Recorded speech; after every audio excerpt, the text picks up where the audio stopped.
এটা আমার পছন্দের মানুষের জন্য নিয়ে তাহলে কি করতে হবে? কি করতে হবে বলতে, এবার তুমি চ্যালেঞ্জটা অ্যাকসেপ্ট করো, যদি তুমি জিতে নাও তাহলে আর কি করতে হবে? কটা মোমো খেতে হবে? 10 পিস। আচ্ছা, কত টাইম? টাইম হচ্ছে তোমার 30 সেকেন্ড। আচ্ছা আচ্ছা, ঠিক আছে। হ্যালো, সেদিন চলে গেছিলাম স্টাইলো বাইটে। আর এখানে এনারা নতুন লঞ্চ করেছে একটা চ্যালেঞ্জ ভিডিও, যেখানে মাত্র 30 সেকেন্ডে 10 পিস মোমো খেতে পারলে তোমরা পেয়ে যাবে পুরো মোমোর প্লেটটা ফ্রি অফকোর্স, এবং তার সাথে একটা কিউট টেডি ফ্রি। আমরা নিয়ে নিয়েছিলাম এখানকার ফেমাস একটা আইটেম, একটা কম্বো আইটেম, যেখানে 5 রকমের মোমো থাকছে মাত্র আর মাত্র 50 টাকায়।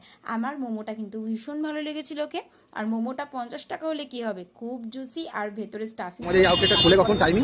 আমাদের এখনো সেরকম টাইমে এখনো ঠিক হয়নি, মানে আমাদের 6টা 6:30 নাগাদ আমরা বসি, তারপরে যতক্ষণ মাল থাকে আমরা ততক্ষণ। আচ্ছা, কম্বো ছাড়া আর কি কি পাওয়া যাবে এখানে? এখানে হোয়াইট সস পাস্তা আর রেড সস পাস্তা অ্যাভেলেবল আছে। এবার আমরা পরের সোমবারে একটা প্ল্যানিং আছে যে চারকোল পাস্তা। আচ্ছা আচ্ছা আচ্ছা, প্রাইস কেমন থাকবে? প্রাইস 90 শুনে নিলে তাদের মুখ থেকে কখন কখন আসলে কি কি আইটেম পাবে। আর নেক্সট উইকে কিন্তু নতুন আইটেমও এরা লঞ্চ করছে, তো ঝটপট কিন্তু ভিজিট করে নিও। আর দেখো, ও কিন্তু নিয়ে নিয়েছিল গন্ধরাজ মোমো, ওরও কিন্তু খেয়ে টেস্টটা দারুণ লেগেছিল।